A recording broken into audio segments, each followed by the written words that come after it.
ஆனா இயேசு நமக்கு நமக்கு கொடுத்த கட்டளை என்னங்க?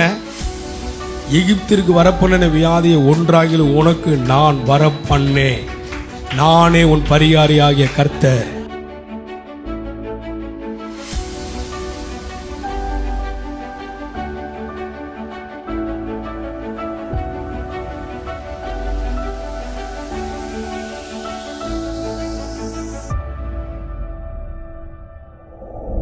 இப்ப ஒரு வீடா கட்டுறோம். அந்த வீட்டில் எல்லாம் ஸ்விம்மிங் பூல் இருக்குது, வீட்டில் நீச்சல் குளம் இருக்குது, வீட்டில் எல்லாமே இருக்குன்னு வச்சுக்கோங்களேன். வீடு நல்லா மெத்த கெத்தெல்லாம் போட்டு அருமையாக ஏசியெல்லாம் போட்டு பக்காவா ஒரு 4 மாடி 5 ஒரு 3 மாடி 4 மாடி கட்டி ரூமில் அரமனையாக வீடெல்லாம் கட்டி நல்லா சோவா வீடு வச்சிருக்கிறோம். அந்த வீடு யாருக்காக கட்டுறோம்? அந்த வீட்டை சொல்லுங்க. அந்த வீட்டை யாருக்காக கட்டுறோம்? இவ்வளோ அழகா பார்த்து அந்த வீடை யாருக்காக கட்டுறோம்?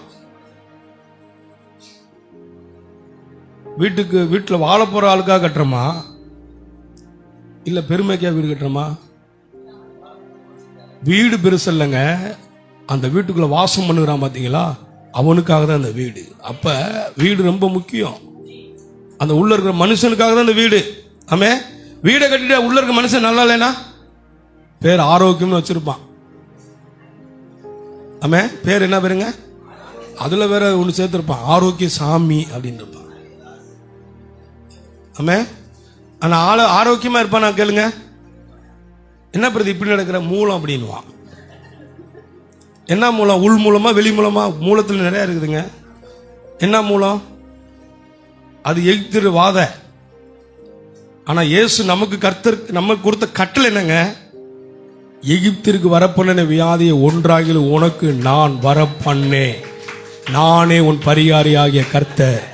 யாத்திரை சொன்னார். அப்படின்னா இந்த வியாதியெல்லாம் நான் எடுத்துட்டேன், உன் பரிகாரியாக இருந்து நான் என்ன பண்ணிட்டேன்? நிவர்த்தி ஆக்கிட்டேன். இப்ப நீ வியாதிக்கு சொந்தக்காரன் அல்ல, ஆசீர்வாதத்துக்கு சொந்தக்காரன். வியாதி உனக்குரியது அல்ல, ஆசீர்வாதம் உனக்குரியது. அவர் சொல்றாரு, வியாதியை நான் எடுத்துட்டேன், என் மேல இருக்கிற ஆசீர்வாதம் உனக்கு கொடுத்துட்டேன்.